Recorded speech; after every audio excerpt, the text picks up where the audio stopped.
water, earth, fire, air. Long ago, the four nations lived together in harmony. Then, everything changed when the Fire Nation attacked. Only the Avatar, master of all four elements, could stop them. But when the world needed him most, he vanished. 100 years passed and my brother and I discovered the new Avatar, an airbender named Aang. And although his airbending skills are great, he has a lot to learn before he's ready to save anyone. But I believe Aang can save the world.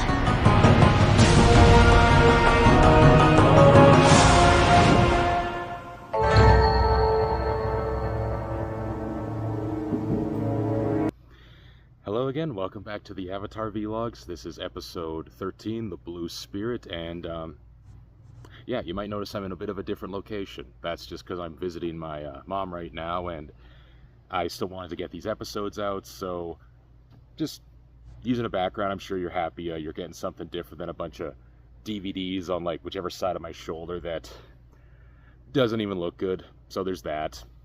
But anyway, this is episode 13, The Blue Spirit, and I was looking forward to this one because this was one of my personal favorite episodes when I was a kid growing up. And if the wind audio is too loud, I apologize. I don't know if I'm going to be able to edit that out. But this was one of my favorite episodes as a kid, and unlike some of them, I can't say it necessarily was even better than I remembered, but it was still a pretty good episode. It's still good. It's still as good as I remember, basically. There's a few things that sort of changed, but it's still pretty good.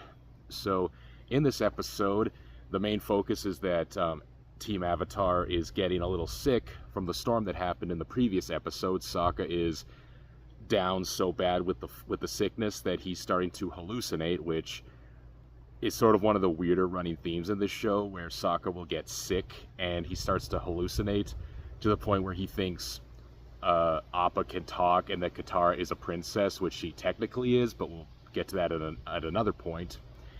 And with Katara starting to get sick too, Aang realizes he has to go and find some sort of medicine because there's just no way he's going to let his friends be that sick, and they're in no state to travel either.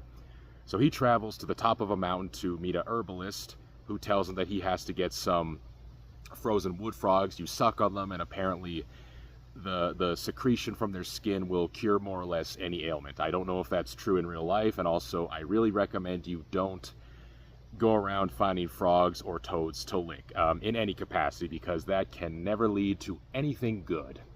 You're just going to be left a babbling mess like Sokka.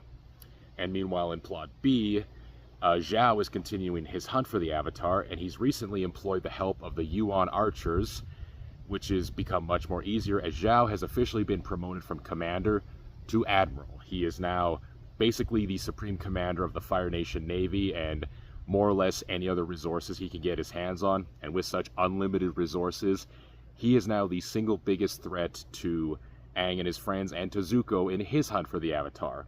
Zuko, of course, is a little bit distraught by this, and realizing he doesn't have a lot of options left. He has to try and get the Avatar before Zhao can get his hands on him.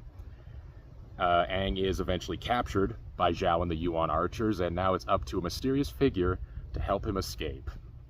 So, yeah, I really liked this episode when I was a kid, to the point where I bought a Blue Spirit action figure, which I don't have anymore. I was kind of an idiot and I had to sell it. But I had the action figure. I remember skiing when I was a teenager. I always wanted to wear blue outfits so I could kind of call myself that. Yeah, and I just thought this was a good episode. It was, it had some really good action. It had some great suspense. And even now, it's still a good episode. I can't say it's still among one of my all-time greats, but it's good. The only thing I noticed this time around is it's one of the very few episodes that takes place entirely in late night and into the early morning, because the whole episode has kind of almost a sepia tone to it.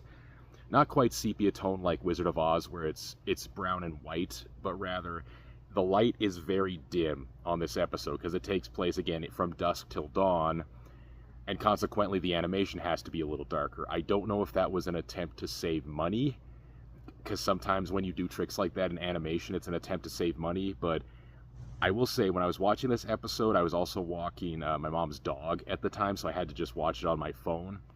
And it ended up a very hard episode to watch just because I could barely see what was going on, and my screen was turned up the whole way. It's not really a criticism, it's just kind of a thing I made note of. A lot of stuff happened in this episode. Zhao is promoted to Admiral, so he's now basically the big baddie of this season, even though he doesn't appear in nearly as many episodes as I thought he did. He actually appears in maybe 6 or 7 out of the whole first season. I thought he was in a lot more of them, but he's really not. Another good thing is the Fire Nation architecture, for as simplistic as it is, looks very striking. The Pohai stronghold in this episode, which is kind of a fortress / prison. It's more a fortress than anything else. But again, it looks really good. It makes excellent use of the pagoda style and the very harsh angles of the industrialization of the Fire Nation, while still implementing that great use of red, yellow, and orange. Again, I'm always just blown away by how good the architecture of the Fire Nation looks. I kind of almost wish you could get even more of it in this show, because it always looks great. And of course, we have the Blue Spirit, who wears a kind of a kabuki mask, which I don't know how to describe, but it's just basically a blue kabuki mask to disguise the person who is saving Aang. And the Blue Spirit and the action of this episode is great. There's 2 really great action scenes in this episode. One is when Aang is being chased by the archers, and there was a commentary I listened to a while ago that said the action scene was inspired by Rambo, which very much so. I was kind of thinking, this reminds me of like Rambo, and then it turns out it was inspired by Rambo. So it's a great action scene. It's almost completely silent, and it's nice again to see Aang combating someone who doesn't use bending, like showing how other nations, whether they have bending or not, can still be major threats to the Avatar. But the highlight, of course, is the climax of this episode when the Blue Spirit rescues Aang and helps him escape the stronghold. The whole sequence of this episode reminded me a lot of the climax of Disney's Robin Hood, where the first part of it is very quiet. It's a lot of sneaking, it's a lot of trying to be quiet and sneaky getting into the prison, and then the second half is just constant action that just builds and builds and builds upon itself. First it's just a regular chase, and then you have to get more creative with the action, then it builds and builds on top of itself. It's one of those sequences I actually would really like to see it in a martial arts movie, kind of like Crouching Tiger, Hidden Dragon, because it's a great creative sequence. It shows Aang and this guy work really well off of each other, utilizing both their bending abilities and their sword capabilities.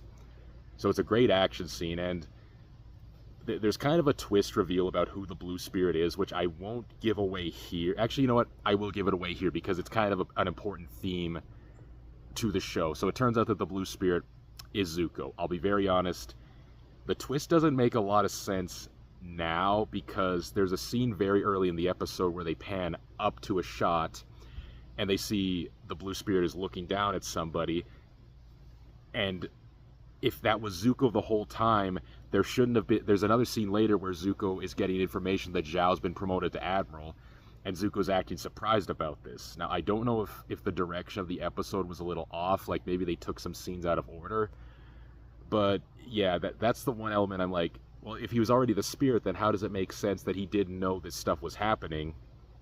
But it's not a huge deal. It's just one of those things that now, when you know it, it kind of seems a little off, but the payoff is really good. So when Aang realizes it's Zuko, he initially is going to leave him, because Zuko's knocked unconscious by getting an arrow to his mask, which knocks him out, and Aang is initially going to leave him, but he realizes not only does Zuko help him out, but Aang's just too good a person. He's not going to let someone die like that.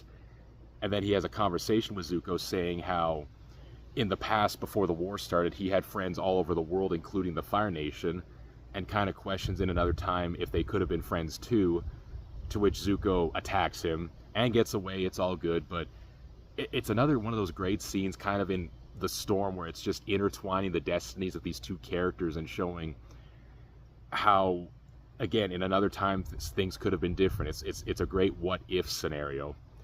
And then the episode ends with Aang getting the medicine to his friends, and then them being horrified that they're sucking on frogs this whole time.